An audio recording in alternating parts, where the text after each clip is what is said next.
turning point itu berubah, itu kira-kira ada tantangannya nggak sih?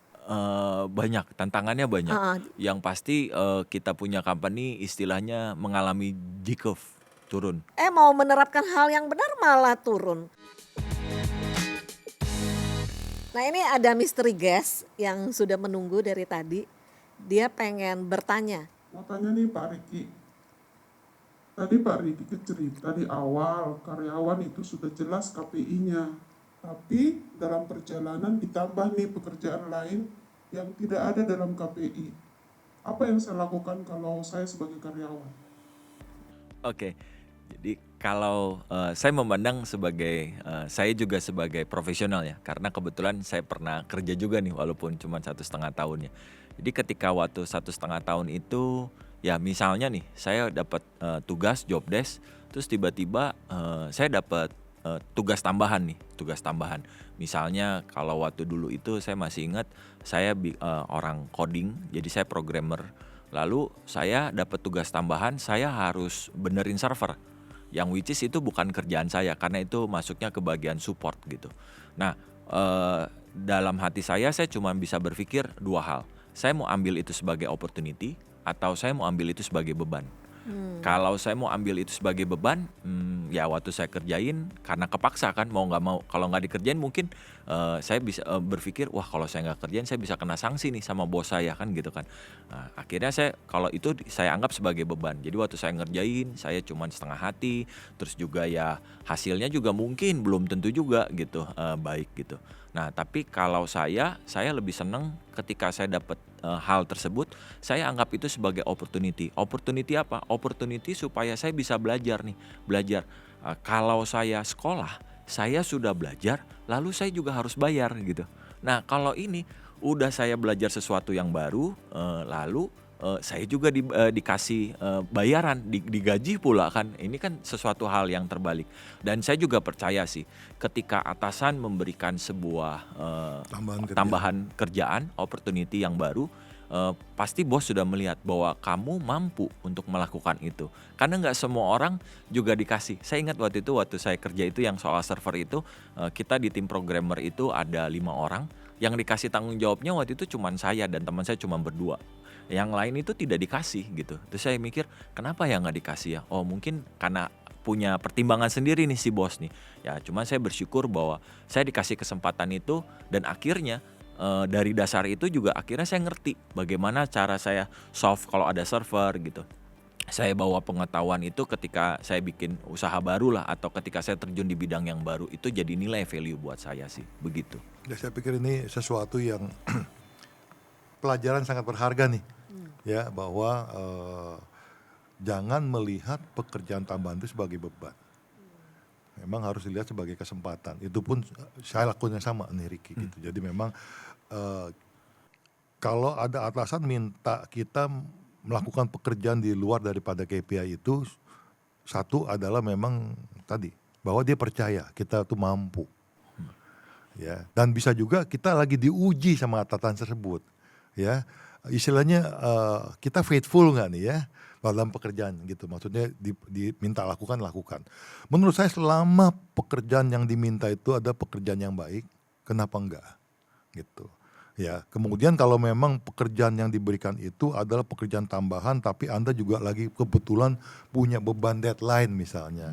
Nah, itu bisa disampaikan kepada atasannya juga, "Bos, aku nih lagi kerjaan ini deadline kan, ini kan besok harus kelar gitu. Kalau yang ini kerjaan tambahan ini boleh nggak aku kerjakan mungkin setelah ini selesai, mungkin lusa misalnya." Jadi komunikasi itu penting. Jadi kalau si bos itu ngerti seperti itu, dia juga bilang, "Oke, kalau gitu lu beresin dulu yang ini, nanti baru kerjaan yang ini ya," gitu. Betul. Kan. Tetap Jadi, dengan attitude yang baik tentunya. iya, jadi inilah attitude. Karena kalau karyawan kalau dikasih kerjaan tambahan selalu nolak, percaya sama saya juga, bos pasti punya image yang jelek kan, gitu kan. Ini si Nelly nih tiap kali diminta tolong aja nggak bisa. Alasannya beribu macam alasan gitu ya. Mau masak di rumah lah, mau jaga anak lah misalnya gitu ya. Akhirnya bos lama-lama punya tertanam image yang negatif terhadap orang tersebut karena Dan- sering nolak. Dan kepercayaan itu akhirnya dialihkan ke orang lain. Iya. Ya kan? Jadi berkat itu harus datang kepada Iya. orang ini, tapi akhirnya diberikan kepada orang lain. Betul. Sama seperti yang orang punya satu talenta tadi. Bener nggak, Nel? Waktu dia tidak mau kerja sesuatu kan akhirnya kan si tuannya bilang berikan ini talenta pada yang sudah buat 10. Iya. Kan gitu. Ya, ini menurut saya satu pengertian yang harus bisa ditangkap oleh teman-teman wise people di luar sana, terutama yang mungkin apalagi yang lagi menjajaki Yang karir ya, yang baru-baru mulai ya, karir biasanya kan atau belum segala belum semuanya. pengalaman.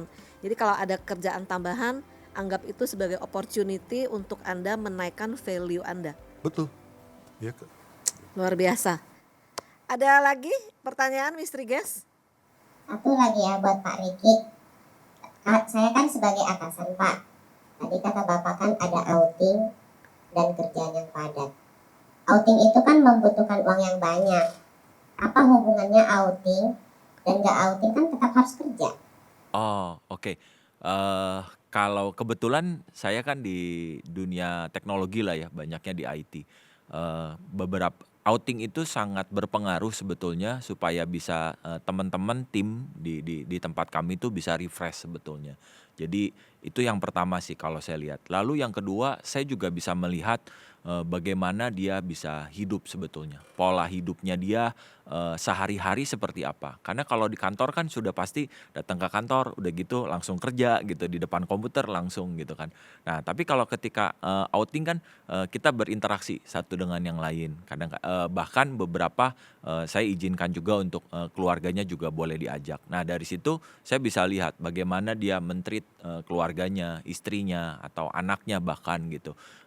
Ya jadi kita bisa tahu nih kesehariannya dia seperti apa. Rata-rata kalau kita outing kan biasanya kan 2 sampai 3 hari gitu.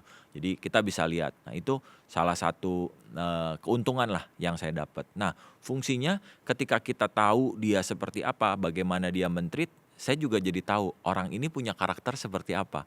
Kalau saya mau kasih tanggung jawab lebih, dia bisa diandalkan tidak gitu kan ya. Nah, kalau misalnya orang ini dari sisi men-treat istrinya dengan baik, men-treat anaknya dengan baik, wah berarti orang ini cukup bertanggung jawab nih dari sisi keluarga. Nah, seperti itu sih. Kalau Jadi dari saya. mereka naturally akan memperlihatkan diri mereka yang sesungguhnya waktu ada di luar gitu ya Pak. Betul. Saya mau balik ke Pak Riki. Tadi katanya kan Bapak dari karyawan kemudian menjadi pengusaha. Nah, saya pengen tahu prosesnya ini waktu Bapak itu berubah. Maksudnya kan saya dengar nih Bapak mengalami ada unsur spiritual yang masuk yang menjadikan itu pencerahan. Turning point-nya itu waktu kapan, sudah berapa lama mendirikan perusahaan? Oke, itu sekitar 5 tahun lah, sekitar dari Setelah 5 tahun? Setelah 5 tahun. Jadi setelah 5 tahun saya ngerasa bahwa kayaknya ini dengan cara yang seperti saya, pokoknya semua tim dikejar target segala macam. Saya ngerasa juga setelah 5 tahun kerjaan juga banyak yang terbengkalai karena pegawai kurang keluar masuk gitu. Jadi akhirnya wah nggak bisa seperti ini nih. Saya harus punya cara yang lain karena saya prinsip saya adalah ketika saya mau mendapatkan hasil yang berbeda, saya harus lakukan dengan cara yang berbeda. Karena kalau 1 tambah 1 sama dengan 2, kalau saya pengen hasilnya 3, saya nggak mungkin 1 tambah 1, saya harus 1 tambah 2 gitu. Jadi caranya harus saya rubah nih. Nah, waktu caranya mau saya rubah, kebetulan juga waktu itu ya udah berdoalah saya cari wajah Tuhan, gimana caranya. Karena nggak mungkin nih hal-hal yang seperti ini berjalan terus nih gitu. Nah, nggak kebetulan ya ikut di komunitas, terus dengerin paradigmanya berubah, akhirnya mulai tahap demi tahap saya belajar bagaimana caranya jadi gembala lah di perusahaan. Dan hasilnya seperti apa? Dampaknya terhadap perusahaan Bapak?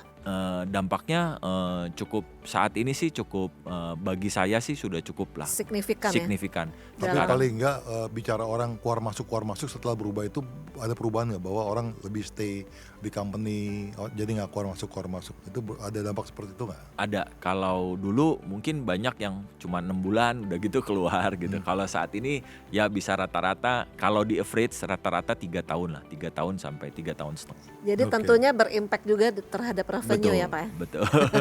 Betul. Nah yang menariknya Pak, waktu turning point itu berubah, Itu kira-kira ada tantangannya nggak sih? Banyak, tantangannya banyak. Heeh.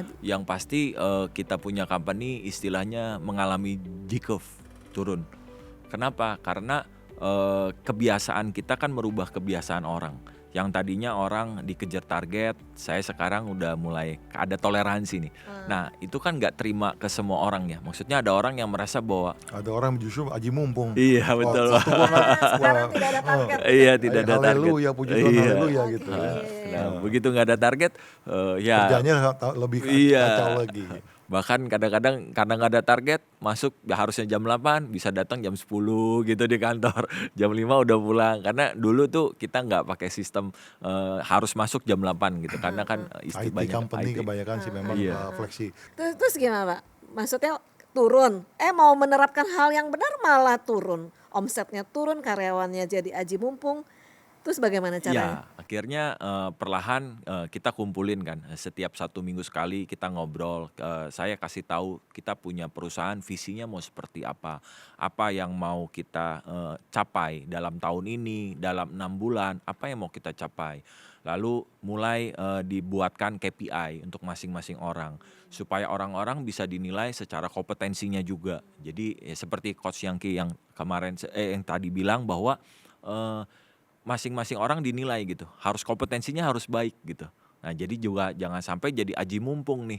Ya di satu sisi saya kasih toleransi, tapi di satu sisi yang lain juga tetap harus ada kompetensi yang bagus gitu. Nah mulai dari situ tim-tim yang mulai ngerasa oh iya saya akhirnya banyak lebih dihargai nih.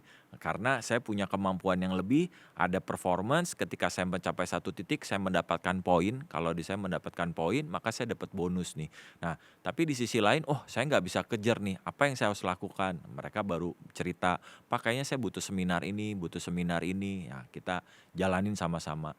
Dan memang dalam proses ini juga tidak semudah membalikkan telapak tangan lah. Maksudnya hari ini saya dapat ngerti, lalu besok kita apply langsung terapkan. sebulan kemudian langsung berubah, enggak juga. Saya ingat ya mungkin ada sekitar 3 atau 4 tahun kita proses ke situ. Karena masih juga ada beberapa yang menganggap bahwa wah sepertinya ini akal-akalannya bos nih tanda kutip nih misalnya seperti itu. Jadi ya tapi saya beradaptasi untuk bisa kita mencapai tujuan goalnya. Yang saya mau ambil adalah saya mau tujuannya ke sana nih. Hati saya udah ke sana, kita sama-sama yang mau ikut serta kita ikut ke sana gitu. Luar biasa Pak. Jadi artinya setiap perubahan yang ingin dilakukan kalau bisa dipersiapkan lebih dulu mungkin akan lebih mulus ya.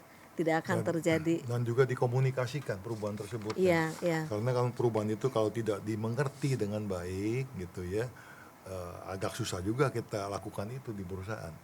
Gitu. Cool, Tapi cool. intinya bahwa gini, kalau kita bicara perubahan ya, ini kembali lagi mungkin tips juga untuk teman-teman wise people bahwa yang ada itu yang kekal, yang langgeng dalam dunia usaha itu adalah perubahan. Kalau perusahaan nggak mau berubah, dia akan juga ketinggalan oleh zaman. Karyawan atau seorang sosok individu yang tidak mau berubah juga dia akan ditinggalkan oleh zaman. Contohnya misalnya dari kerjaan zaman dulu gitu dibanding zaman now gitu kan beda kan. Zaman now dikit-dikit harus mengerti digital. Betul. Zaman dulu nggak perlu ngerti digital. Jadi seorang karyawan atau seorang profesional yang tidak mau berubah untuk belajar mengenal dunia digital, dia juga akan tertinggal oleh zamannya. Jadi kembali lagi untuk teman-teman wise people ya memang harus berani untuk belajar untuk mengikuti perkembangan. Ya menurut saya wise people di luar sana tentu mungkin masih ada yang struggle sih Pak. Jadi tidak mudah lah ya kita seperti ini. Menurut saya harus mengalami Tuhan. Makanya Pak Ricky kan mengalami Tuhan. Dia tahu oh saya harus berubah. Saya harus seperti Tuhan yang saya sembah kan cara Betul, kepemimpinannya. Makanya dia bisa merubah itu perlahan-lahan. Nah buat wise people di luar sana, kalau Anda mengalami masalah Dan butuh dukungan doa, wise people dapat menghubungi tim doa kami melalui nomor telepon yang tertera di layar Anda atau klik link di deskripsi di kanan atas. Dan jangan ragu untuk menghubungi kami. tadi Bapak bilang bahwa karyawan itu aset. Seperti mobil yang harus di-maintain, rumah yang harus di-maintain. Nah, pertanyaan saya adalah aset itu kan sesuatu yang kita punya. Nah, kalau misalnya diambil orang, contohnya karyawan kita, udah kita rawat baik-baik, maintain baik-baik, bagus, ternyata diambil sama perusahaan lain. Nah, kira-kira seperti apa? Oke,